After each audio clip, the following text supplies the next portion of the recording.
रामकृष्ण हरी मंडळी. तर आज आपण बनवत आहोत आलेपाक वडी. थंडी आलेली आहे आणि आलेपाक वडी नाही बनणार असं नाही होणार. तर बाजारामध्ये फ्रेश आले आलेले आहे.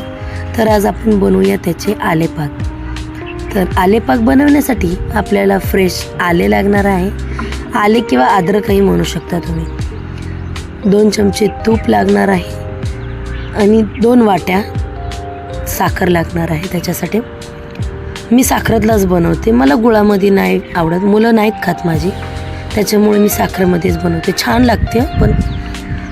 तर आता आपण आलेला धुवून असे त्याचे कट करून घ्या. धुवून फ्रेश आले त्याला धुवून चांगलं घ्यायचं. त्याच्यावरचे पील काढून घ्यायचं आणि त्याला कट करायचे. छोटे छोटे असे तुकडे करायचे त्याचे मस्त. आता हे मी मिश्रण वाटून घेणार आहोत. फक्त आले हे मी मिक्सरला वाटून घेणार आहे. त्याची पेस्ट करून मुलांना आवडते. खिसून टाकलेले मुलं खात नाहीत, दाताखाली येते, त्याच्यामुळे त्यांना आवडत नाही. सहसा मी हे असंच टाकते, मुलांना आवडतात. मुले खूप आवडीने असे खातात. तर मी आता हे मिक्सरमध्ये वाटून घेत आहे. मी साधारणपणे 2 चमचे याला पाणी घातलेले आहे. अर्धी वाटी थोडीशी म्हणली तरी चालेल.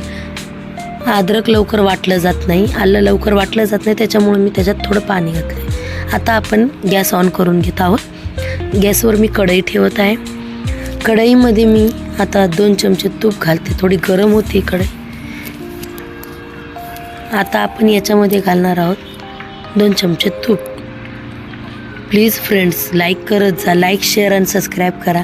आणि माझ्या रेसिपीज खरंच सांगा की कशा असतात. आता मी याच्यामध्ये 2 चमचे तूप घालून घेत आहे.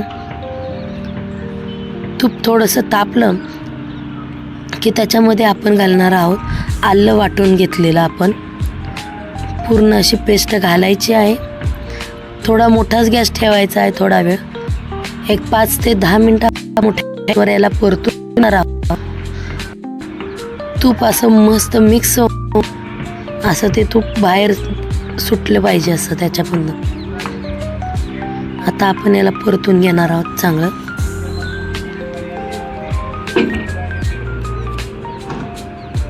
फ्रेंड्स, माझे व्हिडिओज आवडत असेल तर लाईक करा नक्की तुम्ही. आणि मला सांगा तुम्हाला अजून वेगळी काही रेसिपीज बनवायच्या असतात, मी ट्राय करेल नक्की.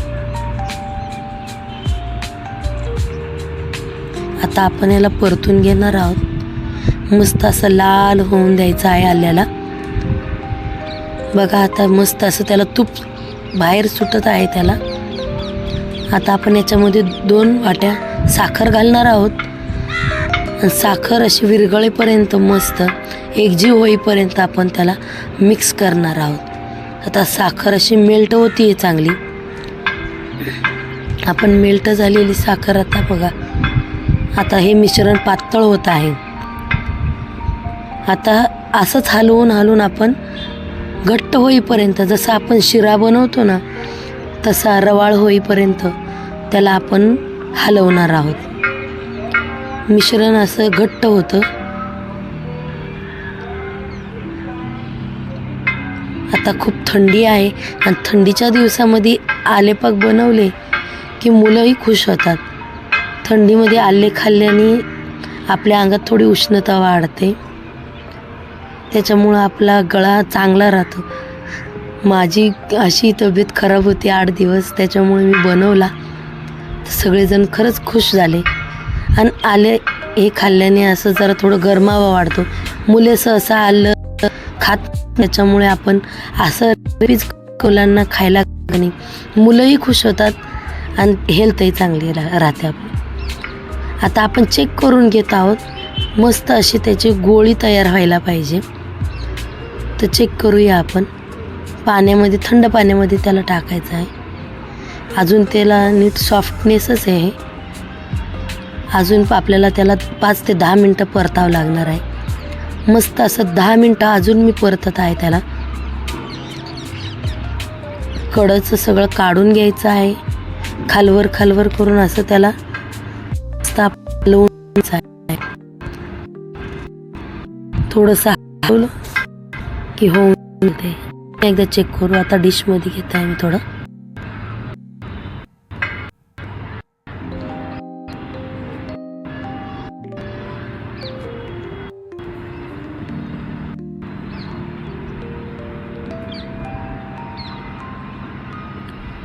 आता थोडीशी झालेली आहे त्याची गोळी तयार, म्हणजे आपली वडी चांगली पडू शकते.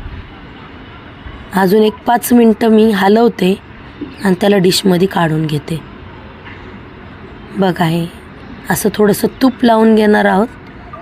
ताटाला तूप लावून त्याला आता मिश्रणाला आपण कढईमधनं काढून तुपामध्ये आपण मस्त थापून घेणार आहोत. मी आता हे उलटण्याने सेट थोडंसं करत आहे. तुम्ही वाटीला तूप लावून, अजून खूप मिश्रण गरम आहे त्याच्यामुळे मी काय हात लावलेला नाही, चिकटून येतं आहे त्या वरती. आता त्याला मस्त असं वाटीने त्याला आपण हलवून घेणार आहोत. थोडं थंड झाल्यानंतर बघा ही वडी पडलेली आहे माझी मस्तपैकी. अशा वड्या पाडून घ्यायच्या आहेत. त्याच्या मस्त खुसखुशीत झालेल्या आहेत. खूप छान लागते खायला. मी आता एक तोडून दाखवते तुम्हाला. खूप मस्त अशी वडी तयार झालेली आहे. त्याची कलर थोडासा असा चेंज झालेला आहे बघा, व्हाईट झालेला आहे त्याचा कलर.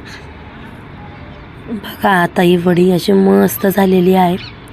आरामात अशी तोंडात ठेवली तरी विरघळेल अशी वडी तयार झालेली आहे.